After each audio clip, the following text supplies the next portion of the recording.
America ও Russia এই বিপরীতমুখী দুই পক্ষের সাথে কিভাবে ভারসাম্য রক্ষা করবে মোদি?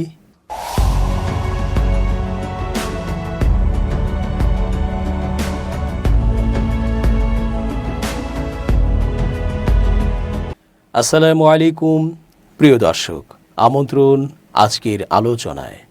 চেঞ্জ টিভির আন্তর্জাতিক চোখ অনুষ্ঠানে এস জে রতন স্বাগত জানাচ্ছি। আমেরিকা ভারতের প্রতি রুষ্ট হলেও আমেরিকা জানে এ অঞ্চলে ভারতকে বাগে নিয়েই তাকে এগিয়ে যেতে হবে। কারণ পাকিস্তানের সাথে কিছুটা উষ্ণ সম্পর্ক বাইরে বাইরে প্রকাশ করলেও মুসলমানদের দিয়ে যদি তাদের উদ্দেশ্য মুসলমানদের ধ্বংস করা এটা হাসিল না হয়, তাহলে তারা বিকল্প মনে মনে রেডি রাখবে, এটাই স্বাভাবিক। আরব বিশ্বকে হাতে রাখার কৌশলও একই রকম। যখনই Gaza, Kuwait, Afghanistan, Iraq, Lebanon, Yemen বা সিরিয়া ইস্যুতে একটি অংশ আমেরিকা ও ইসরায়েলের বিরুদ্ধে কথা বলে উঠল বা অস্ত্রশস্ত্রের প্রতিরোধ গড়ল, তখনই তারা হয়ে গেল আমেরিকা সহ পশ্চিমাদের কাছে সন্ত্রাসী, জঙ্গি। কিন্তু একই ধর্ম, একই লক্ষ্য থাকা সত্ত্বেও যে পর্যন্ত না আমেরিকা বুঝে নিতে পারছে যে তারা পশ্চিমাদের জন্য হুমকি নয় বরং হাতের পুতুল, সে পর্যন্ত তারা সেই সকল মুসলিম দেশের সাথে সম্পর্ক রাখছে। কিন্তু আদতে এটা তারা ভালো করেই জানে, সত্যি যদি মুসলমানেরা তাদের স্বার্থ ও নেতৃত্ব রক্ষায় কোনো সময় এক হয়ে যায়, তবে তাদেরও দরকার পড়বে সেই সকল রাষ্ট্রকে যারা ঠিক ভারতের মতো ইসলাম বিদ্বেষী। ভারত তাই শত অপমান সয়েও আমেরিকার সাথে সম্পর্ক রাখছেই, আবার রাশিয়ার সাথেও সম্পর্কের উষ্ণতা বাড়াচ্ছে। কিন্তু প্রশ্ন হচ্ছে, বিপরীত মেরু এই দুই রাষ্ট্র আমেরিকা ও রাশিয়াকে কিভাবে তাহলে হ্যান্ডেল করবে ভারত? কারণ যে কোনো একটি রাষ্ট্র যদি বেঁকে বসে ভারতের বিপরীতমুখী ঘনিষ্ঠতার জন্য, তখন কি হবে? ওয়াশিংটনের সঙ্গে বাণিজ্য চুক্তি, আবার পুতিনকেও উষ্ণ অভ্যর্থনা, একসঙ্গে দুই কুল কি রাখতে পারবে ভারত? রাশিয়ার প্রেসিডেন্ট ভ্লাদিমির পুতিন 2 দিনের সফরে ভারতে গিয়েছিলেন। বৃহস্পতিবার সন্ধ্যায় নয়াদিল্লিতে পৌঁছানোর পর দেশটির বিমান বাহিনীর পালাম ঘাঁটিতে প্রধানমন্ত্রী নরেন্দ্র মোদী জাঁকজমকপূর্ণ ও আনুষ্ঠানিক আয়োজনের মাধ্যমে তাকে স্বাগত জানান। শুক্রবার দুজন শীর্ষ বৈঠকে মিলিত হয়েছিলেন। 3 বছর আগে ইউক্রেনের সঙ্গে রাশিয়ার যুদ্ধ শুরু করার পর প্রেসিডেন্ট পুতিনের এটাই প্রথম ভারত সফর। সর্বশেষ 2021 সালের ডিসেম্বরে নয়াদিল্লি সফর করেন তিনি। এবারের সফরে নরেন্দ্র মোদীর সঙ্গে সাক্ষাতের পাশাপাশি 23তম রাশিয়া ভারত বার্ষিক সম্মেলনে অংশ নিলেন পুতিন। শুক্রবার শীর্ষ বৈঠকের আগে পুতিনকে ভারতের রাষ্ট্রপতি ভবনে আনুষ্ঠানিকভাবে স্বাগত জানানো হয়। পরে তিনি নয়াদিল্লির হায়দরাবাদ হাউসে মধ্যাহ্নভোজে অংশ নেন। এই হায়দরাবাদ হাউসেই পুতিন অবস্থান করেন। পুতিনকে যে ধরনের আড়ম্বরপূর্ণ আয়োজনের সঙ্গে বরণ করে নেওয়া হলো, তেমন আনুষ্ঠানিকতা কেবল নয়াদিল্লি তার ঘনিষ্ঠ মিত্রদের সৌজন্যেই দেখায়। এরপরও মোদি একই সঙ্গে পুতিনের রাশিয়ার প্রধান প্রতিদ্বন্দ্বী যুক্তরাষ্ট্রের সঙ্গে একটি গভীর কৌশলগত অংশীদারত্ব বজায় রেখে চলার চেষ্টা চালিয়ে যাচ্ছেন। এটাই ভারতের কূটনীতির বিশেষ দিক। একদিকে রাশিয়ার উন্নত প্রযুক্তির যুদ্ধবিমান ও সাশ্রয়ী দামে জ্বালানি তেল কেনা এবং স্নায়ুযুদ্ধের সময়ে গড়ে ওঠা দৃঢ় বন্ধুত্ব ধরে রাখা, অন্যদিকে প্রযুক্তি, বাণিজ্য ও বিনিয়োগে যুক্তরাষ্ট্রের সহযোগিতা এবং প্রেসিডেন্ট ডোনাল্ড ট্রাম্প আরোপিত বর্ধিত শুল্ক প্রত্যাহার করবেন বলে আশা করা। পুতিনের ইউক্রেন আক্রমণের পর ভারত তার কৌশলগত সম্পদ, বিশাল বাজার এবং ভারত প্রশান্ত মহাসাগরীয় অঞ্চলে গুরুত্বপূর্ণ ভৌগোলিক অবস্থান কাজে লাগিয়ে হোয়াইট হাউস ও ক্রেমলিন দুই পক্ষেরই মনোযোগ আকর্ষণ করেছে। তবে যুদ্ধ শুরুর পর পুতিন প্রথম ভারত সফরে এলেন এমন সময়ে যখন মোদি একটি উদ্বেগজনক সময় পার করছেন। নয়াদিল্লি এখন ওয়াশিংটনের সঙ্গে খুবই প্রয়োজনীয় বাণিজ্য চুক্তি নিয়ে আলোচনা করছে, কারণ যুক্তরাষ্ট্র ভারতের ওপর 50% শুল্ক আরোপ করেছে। এই শুল্কের অর্ধেকই আরোপিত হয়েছে ছাড় মূল্যে রাশিয়ার তেল কেনা অব্যাহত রাখায় নয়াদিল্লির জন্য ওয়াশিংটনের সরাসরি শাস্তিমূলক ব্যবস্থা হিসেবে। নয়াদিল্লি সম্প্রতি ওয়াশিংটনকে সন্তুষ্ট করতে কিছু উদ্যোগ নিয়েছে। তারা রাশিয়ান তেল কেনা কমিয়েছে এবং যুক্তরাষ্ট্র থেকে 22 লাখ মেট্রিক টন তরলীকৃত পেট্রোলিয়াম গ্যাস এলপিজি কিনতে রাজি হয়েছে। এরপরও পুতিনের এবারের সফরে যে বিষয়টি অগ্রাধিকার পাবে তা হলো মস্কোর সঙ্গে আরও প্রতিরক্ষা চুক্তি, অস্ত্র কেনা যেটাকে পাকিস্তান ও চীনের কাছ থেকে নিজের রক্ষার জন্য অত্যন্ত জরুরি বলে মনে করে ভারত। সাম্প্রতিক বছরগুলোতে পাকিস্তান ও চীন দুই দেশের সঙ্গে ভারতের সীমান্ত উত্তেজনা বেড়েছে। ভারতকে কত জটিল এক পরিবেশের মধ্যে পথ চলতে হয় তা এই বিষয়ে বোঝা যায়। রাশিয়া চীনেরও ঘনিষ্ঠ অংশীদার, আবার পাকিস্তানের অস্ত্রশস্ত্রের প্রধান উৎসগুলোর একটি বেইজিং। পুতিনের জন্য লাল গালিচা বিছিয়ে নয়াদিল্লি পশ্চিমা বিশ্ব ও চীন দুই পক্ষকেই এই বার্তা দিচ্ছে যে ভারতের বিকল্প আছে, এমনটাই মনে করছেন অশোকা বিশ্ববিদ্যালয়ের আন্তর্জাতিক সম্পর্ক বিভাগের ভিজিটিং প্রফেসর কান্তি বাজপেয়ী। প্রফেসর কান্তি বাজপেয়ী বলেন, এটা একটা ইঙ্গিত যে ভারত রাশিয়ার সঙ্গেই থাকতে চাচ্ছে, যদিও মস্কো ব্যাপকভাবে আন্তর্জাতিক সমালোচনার মুখে রয়েছে। আন্তর্জাতিক সম্পর্কের এই অধ্যাপকের মতে তেল আর অস্ত্রের বাইরে এটা এক ধরনের কূটনৈতিক কৌশল, বেইজিং ও ওয়াশিংটনকে দেখানো যে দিল্লির হাতে তৃতীয় বিকল্প আছে, আর এতে তার দর কষাকষির সুযোগও আরেকটু বাড়ে। রাশিয়ার সঙ্গে ভারতের ঘনিষ্ঠ সম্পর্ক গড়ে উঠেছিল স্নায়ুযুদ্ধের সময়, যখন সদ্য স্বাধীন দেশটি আনুষ্ঠানিকভাবে জোট নিরপেক্ষ ছিল, কিন্তু নতুন রাষ্ট্র হিসেবে পথ চলা শুরুতে শিল্প খাত ও অর্থনীতিতে সোভিয়েত ইউনিয়নের অনেক সহায়তা পেয়েছিল। অবশ্য ভারতের মস্কোর দিকে ঝুঁকে পড়ার শুরু হয় 1970-এর দশকে। তা হয় ভারতের প্রধান প্রতিপক্ষ পাকিস্তানকে ওয়াশিংটন সামরিক ও আর্থিক সহায়তা বাড়াতে থাকায়।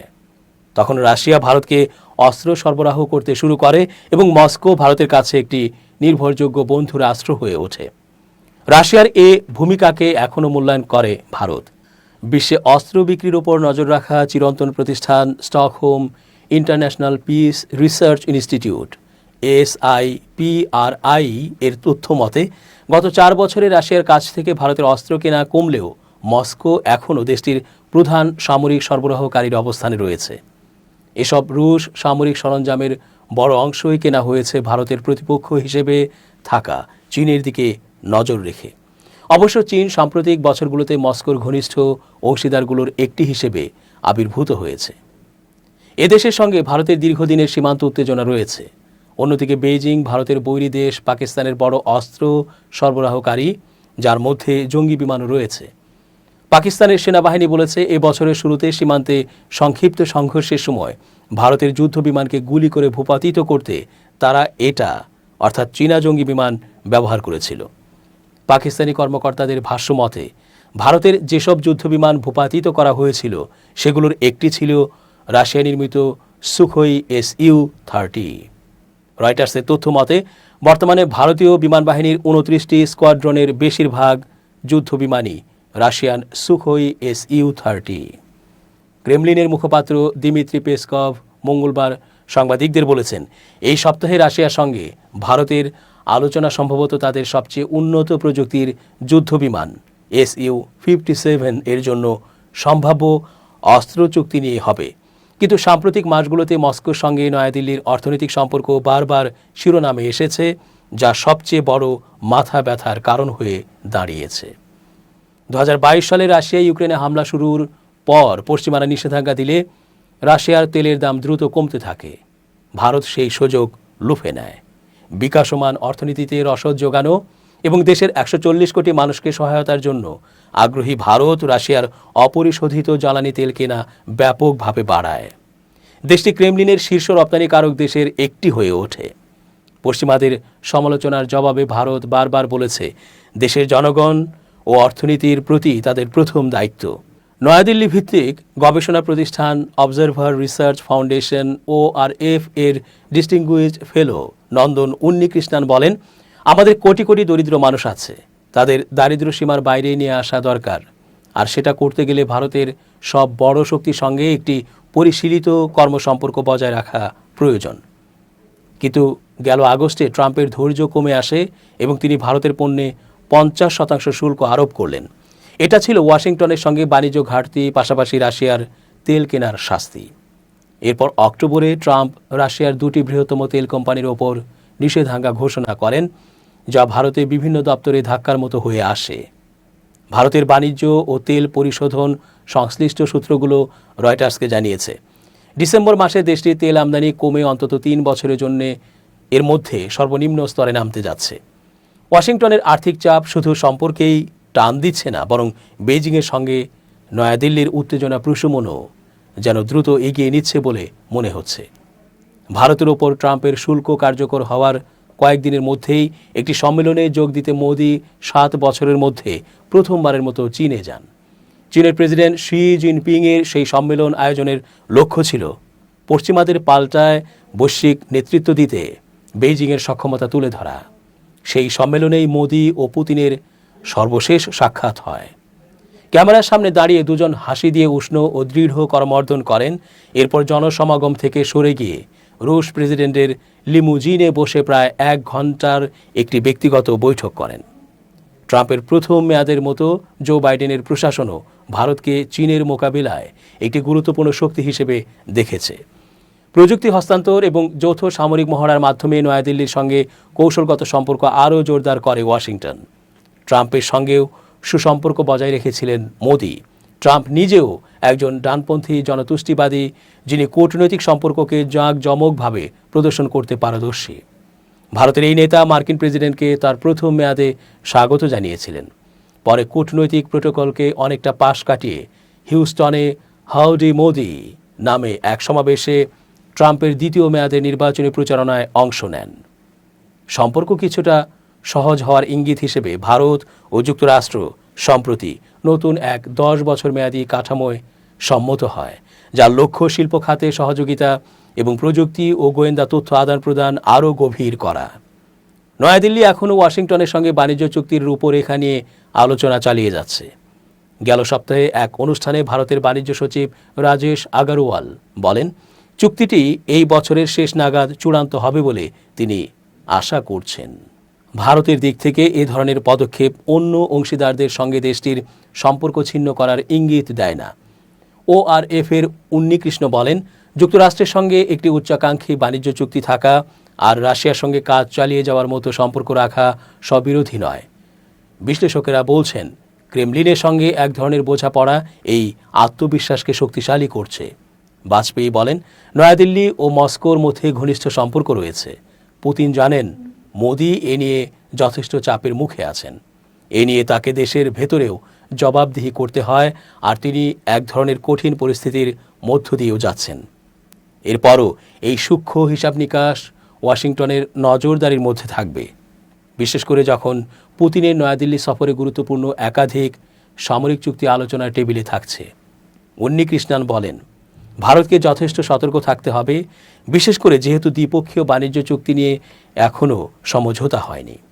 আপনি নিশ্চয় চান না বর্তমান জটিল পরিস্থিতিতে নতুন করে কোনো অস্বস্তিকর কিছু যোগ করতে। দর্শক, আজ এ পর্যন্তই। ধন্যবাদ। changeTV.press, এক ফোঁটা হলুদও নেই।